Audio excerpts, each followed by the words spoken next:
TMI입니다. 아자부다이 힐즈에 또다시 다녀왔는데요. 12월 1일에 오픈한 것들도 있고 해서 못 본 데가 많아서 다시 다녀왔습니다. 아직도 1월 오픈 지역과 2월 오픈 지역, 공사 중인 지역들이 많이 있어서 또 가봐야 될 것 같긴 한데, 이번엔 크리스마스 라이트업을 보러 간 게 메인이긴 합니다. 아자부다이는 아직 라이트업이 이쁜 게 없고요. 거기서 10분 정도 걸어서 내려가면 토라노몽 힐즈라는 모리 아저씨의 또 다른 걸작이 있지요. 그곳에는 여러 가지 라이트업이 있어서 그것까지 겸사겸사 구경을 하고 돌아왔습니다. 참고로 모리 아저씨 건물 중에는 힐즈라는 이름들의 건물들이 있잖아요. 록봉기 힐즈, 토라노몽 힐즈, 아자부다이 힐즈 등등. 힐즈 포인트 카드를 만들면 이 모든 힐즈의 샵에서 포인트를 적립할 수 있다고 합니다. 게다가 그 힐즈 건물에서 일하거나 주거하시는 분들은 특별 포인트가 더 적립된다고 하네요. 한국을 대표하는 두 N모사에서 일하는 사람들 참 좋겠어요. 아무튼 이번에는 토라노몽 힐즈의 라이트업을 보러 가시는 것을 추천합니다. 한국에선 소개하지 않은 손정희 씨의 이야기. 한국의 방송에서 이야기와 일본에서의 손정희 씨가 하는 이야기는 많이 다른 것처럼 느껴집니다. 직접 일본의 공중파 방송에서 나온 손정희 씨가 했던 이야기 중에 몇 가지 재밌는 것을 소개해보고자 합니다. 예전에 통신 3사의 사람들이 대담을 TV 중계를 한 적이 있었는데요. NTT, KDDI에서는 중역이 나왔는데 소프트뱅크에서는 손정희 씨가 직접 나오셨더라고요. 시장 점유 등등에 대해서 이야기를 하는 중에 손정희 씨가 갑자기 말을 내놓은 게 있습니다. NTT에서 전파를 나누어 주는데 소프트뱅크만 가장 안 좋은 주파수 대역을 주고 있어서 그걸 보충하기 위해 기지국을 너무 많이 지어야 하는데 이건 불공평하다. 서로 공평하게 주파수를 나눌 수 있게 제도를 마련해야 한다 라고요. 그랬더니 NTT 중역이 하는 말은 그동안 NTT에서 100조엔 정도를 들여서 모든 통신시설을 설치해 주는 거기 때문에 당연히 NTT에서 선점할 권리가 있다 라고 말을 했습니다. 그러니까 갑자기 손정희 씨가 그 방송 자리에서 그럼 내일 100조엔을 현금으로 주면 권리를 평등하게 줄 수 있는 겁니까? 라고 얘기를 했죠. 그러니까 갑자기 NTT 중역분이 방송사고처럼 아무 말 못하다가 이건 자기가 혼자 결정할 수 없는 거라서 어쩌고저쩌고 하면서 마무리가 되었네요. 아마 진짜로 마음만 먹으면 하루 만에 현금 100조엔까지는 준비할 수 없겠지만 정말로 조달할 수 있을 것 같은 손정희 씨의 그동안의 행보 때문에 아무도 그걸 농담으로 받아들일 수 없었던 것 같더라고요. 하지만 이 방송으로 인해 소프트뱅크의 전파가 왜 안 좋았었는지를 시민들이 이해를 하고 더욱더 소프트뱅크의 지지에 박차를 가할 수 있었던 퍼포먼스가 아니었나 싶습니다. 또 재밌었던 내용은 2011년 후쿠시마 원전으로 인한 참사에 많은 기업들이 기업 명의로 기부를 해왔습니다. 물론 소프트뱅크도 그때 기업 명의로 10억 엔을 기부했었는데요. 별도로 손정희 씨 개인이 100억 엔을 기부했습니다. 1000억을 기부하는 기부인이 한국에 있었을까요? 자, 한국의 자산가분들 중에 한국에서 일어난 여러 재난 중에 기부금을 얼마 정도 내고 계시는지요? 아무리 선진국이라고 자랑을 해도 노블리스 오블리제를 모르는 나라가 선진국이라고 의시되기에는 조금 부끄러운 것 같습니다. 이 정도만으론 일본 국민이 제일교포 3세라고 스스로 말하고 다니는 손정희 씨를 우러러볼 수 있을까요?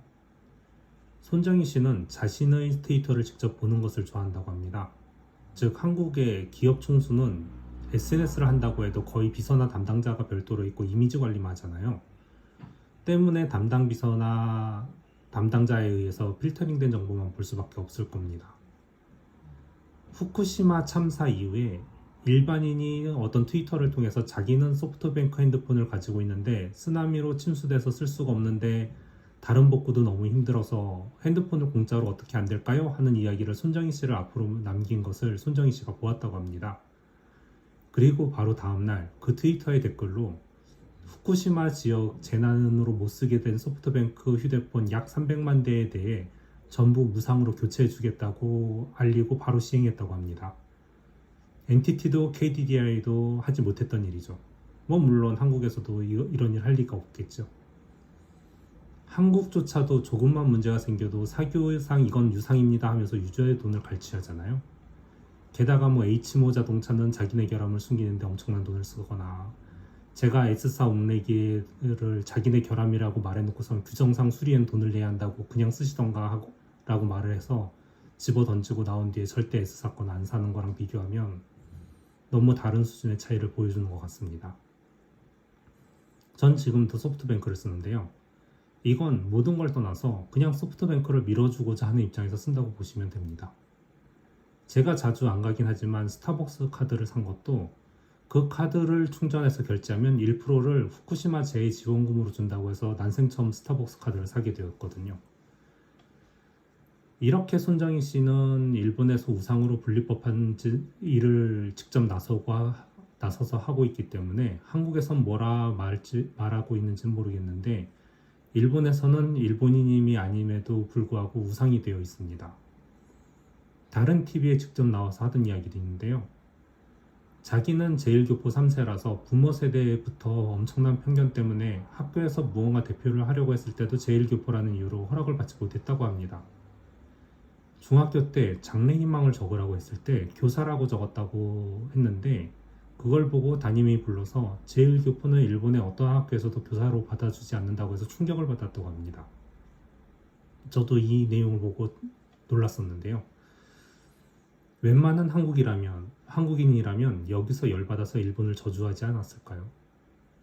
하지만 손정희 씨는 사카모토 료마의 전기를 좋아해서 그런 사람이 되고자 노력을 굉장히 많이 했다고 합니다.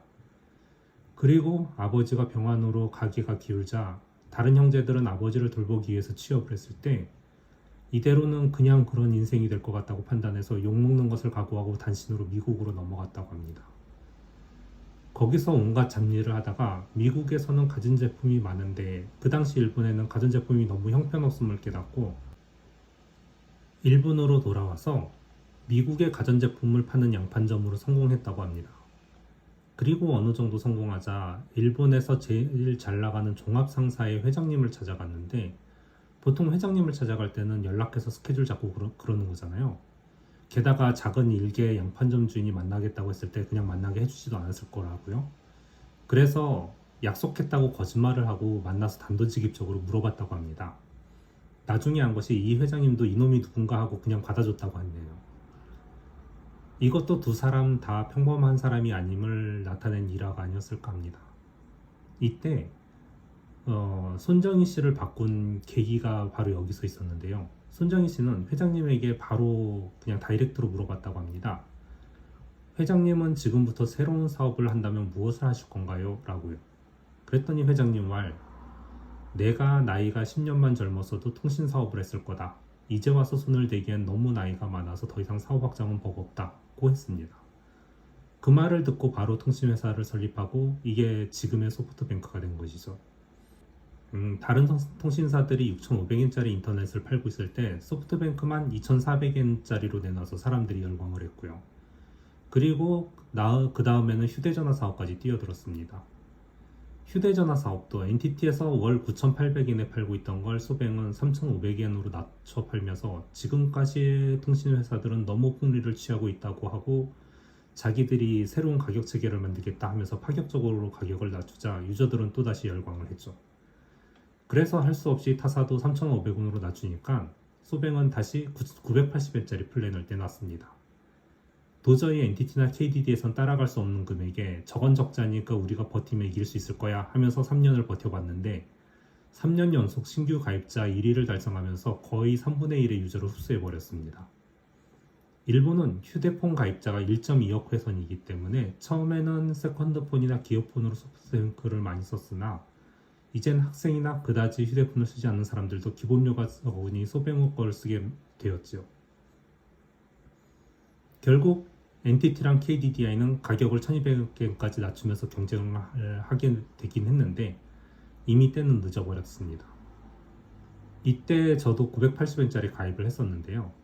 2010년 전후였던 것 같아요. 이때 한국 휴대폰도 가입을 해서 두 회선을 가지고 있었습니다. 이 시기에 일본의 휴대폰의 무제한 통신 요금은 980엔부터 시작해서 일정 이상 사용하면 4,750엔에서 금액은 멈추지만 속도 저하 없이 무제한 이용이 가능했었습니다. 같은 시기에 한국 플랜은 45,000원의 무제한 플랜을 가입하면 기본료를 45,000원을 내고 일정량까지는 45,000원이었는데 그 이상 사용하면 금액이 무제한으로 올라가는 플랜이었죠. 일본은 가격 고정에 데이터를 무제한 쓸 수 있는 플랜이었으나 한국은 사용량이 넘으면 요금이 무제한 올라가는 플랜이었던 거죠. 무제한 맞군요. 물론 소뱅에 이런 행보를 악용하는 유저가 많아서 SNS에서 월 4,500만엔 어치를 썼는데 4,750엔 냈다는 둥 이런 자랑하는 SNS가 판치면서 너나 나나 할 것 없이 얼마나 많이 쓰나 경쟁이 치열해지면서 결국 속도 제한이라는 제재를 가할 수밖에 없었습니다. 좋은 의도의 서비스를 내도 한국이나 일본이나 꼭 악용하는 사람들 때문에 제재를 당하게 되는 건 같은가 보네요. 그래서 이젠 좀 비슷해지긴 했는데요. 2023년 지금 플랜으로 보면 한국은 5만원대인가 정도를 내면 무제한인 거 맞죠? 일본은 여전히 4,750엔을 맥스로 하고 요금은 올라가지 않고 속도만 락을 거는 플랜이 일반적이긴 합니다. 하지만 이 플랜에서도 유튜브랑 SNS 메신저 속도는 저하가 되지 않는다고 하네요. 그러면 속도 저하는 어디서 생기는 거지? 대부분의 유저는 그것만 쓸 텐데. 물론 한국의 알뜰폰은 저렴한 것처럼 일본에서도 라인모나 여러 통신사에서 750엔의 3기가 플랜도 있긴 합니다. 아무튼 일본은 기업들이 국민들에게 너무 과대이익을 추구하는 게 만연했는데 이걸 하나하나 부셔버리는 소프트뱅크가 국민적인 영웅이 될 수밖에 없었지요. 만약 소뱅 같은 기업이 나오지 않았다면 아직도 휴대폰을 월 9,800엔에 제한적으로 썼어야 했겠지요. 한국에서도 국민들을 봉으로 삼는 기업이 판치고 있는 건 마찬가지잖아요. 일본도 마찬가지지만 이렇게 소뱅 같은 담합을 부수는 기업이 나온다고 해서 다른 기업에서 정부랑 결탁하고 밟아누르진 않습니다. 때문에 자유경쟁이 더욱더 고조되고 그걸 국민들이 받으면서 살 수가 있죠. 여기가 한국과의 다른 점 아닐까요? 한국에서는 소뱅 같은 혁신 기업이 나오면 무조건 기존 기업에서 정부랑 결탁해서 밟아버립니다. 아마 알려지지 않은 시장에선 이미 그렇게 짓밟힌 기업이 많으리라 봅니다. 제가 아는 몇몇 기업도 그렇게 부서졌으니까요. 마지막으로 손정희 씨가 했던 이야기 중에 가슴에 와닿는 이야기가 있습니다. 손정희 씨는 지금까지의 비즈니스는 자기의 아이디어가 아니고 미국에서 잘 되는 비즈니스를 하나씩 일본에 도입하자 50개 중에서 2개가 성공했고 일본에서 성공한 비즈니스 10개를 중국에 도입하니까 4개가 성공했다고 합니다. 그리고 이제 베트남을 비롯해 동남아시아의 일본과 중국에서 성공한 비즈니스를 도입 중이라고 합니다. 이게 2010년 담화에서 했던 얘기인데요. 이 말을 하면서 일본의 젊은이들이 하고 싶은 말이 있다고 합니다. 일본만을 보면 보이지 않는 세상이 많습니다. 젊은이들은 넓은 세상을 보고 얼마든지 자신의 꿈을 펼칠 나라는 많을 것이라고 세상을 보라고 하더라고요. 저도 많이 이용하는 말이 있잖아요. 세상은 넓고 할 일은 많다. 젊은이여 야망을 가져라. 끝.